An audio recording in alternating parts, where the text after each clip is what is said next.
ನಾನೇನ್ ಎಕ್ಸ್ಪೆಕ್ಟ್ ಮಾಡಿದ್ನೋ ಅದ್ರ 10ರಷ್ಟಲ್ಲ 100ರಷ್ಟು ಜಾಸ್ತಿ ಆಗಿದೆ. ಅದೇ ಖುಷಿ. ನನಗೇನು ಮಾತು ಬರ್ತಿಲ್ಲ.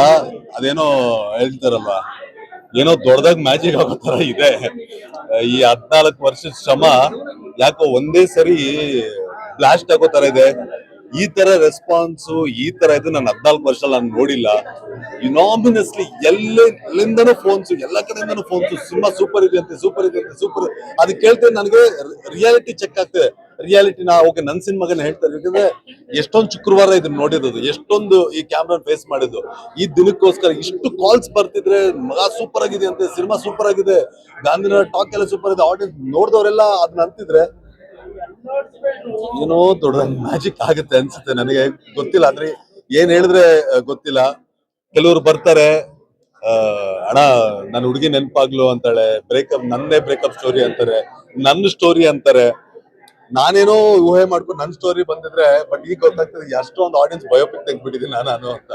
ಸೊ ತುಂಬಾ ಖುಷಿ ಆಗ್ತಿದೆ. ಎಸ್ಪೆಷಲಿ ಕಾಲೇಜ್ ಹುಡುಗರಂತೂ ನಾವು ಒಂದು ಮಾರ್ಕ್ ಮಾಡ್ಕೊಂಡಿರ್ತೀವಿ ಒಂದು ಸಿನಿಮಾ ಅಲ್ಲಿ, ಒಂದ್ 10 ಕಡೆ ನಕ್ಕಿದ್ರೆ ಸಾಕಪ್ಪ ಅಂತ. ಇಂಟರ್ವಲ್ಗೆ 30-40 ಕಡೆ ಆಗೋಯ್ತು.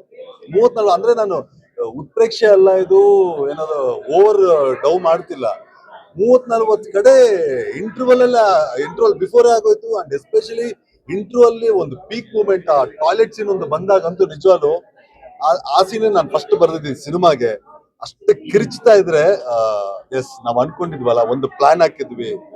ಯಾವತ್ತು ಸ್ಕ್ರೀನ್ ಪ್ಲೇ ಒಂದು ಪ್ಲಾನ್ ಹಾಕೊಂಡಿದ್ದೆ ನಾನು. ಯಾವತ್ತು ಒಂದು ಸೀನ್ ಬರೆಯುವಾಗ ಈ ಸೀನು ಸಿನಿಮಾಗೆ ಏನ್ ಕೊಡುತ್ತೆ, ಈ ಸೀನು ಆಡಿಯನ್ಗೆ ಏನ್ ಟೇಕ್ ಅವಾಗ ಆಗುತ್ತೆ, ನನ್ನ ಸಿನಿಮಾಗೂ ಅದು ಸೀನ್ ಪ್ಲಸ್ ಆಗ್ಬೇಕು, ನೋಡೋ ಆಡಿಯನ್ಗೂ ಅದು ಇಷ್ಟ ಆಗ್ಬೇಕು.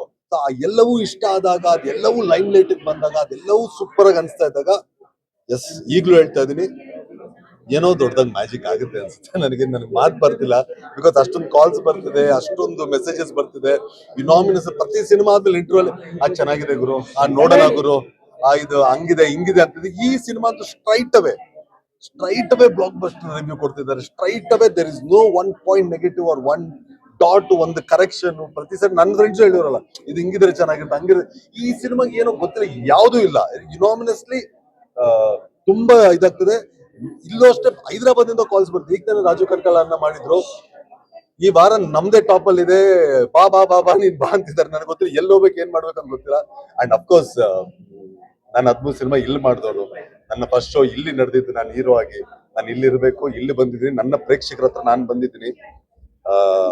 ನಾನೆಲ್ಲ ಬೇರೆ ಪ್ರೆಸ್ ಮೀಟ್ ಅಲ್ಲೂ ಹೇಳಿದ್ದೆ, ಜೀವನದಲ್ಲಿ ಎರಡೇ, ಒಂದು ಫೇಲ್ಯೂರು, ಒಂದು ಸಕ್ಸಸ್. ಫೇಲ್ಯೂರ್ ಅನ್ನೋದು ಭಾರಿ ರೇಂಜ್ ಅಲ್ಲಿ ನೋಡ್ಬಿಟ್ಟಿದ್ದೀನಿ ನಾನು, ಅಂದ್ರೆ ಅದನ್ನ ಅಚೀವ್ ಮಾಡ್ಬಿಟ್ಟಿದ್ದೀನಿ. ಸಕ್ಸಸ್ ಒಂದು ಬಾಕಿ ಇತ್ತು.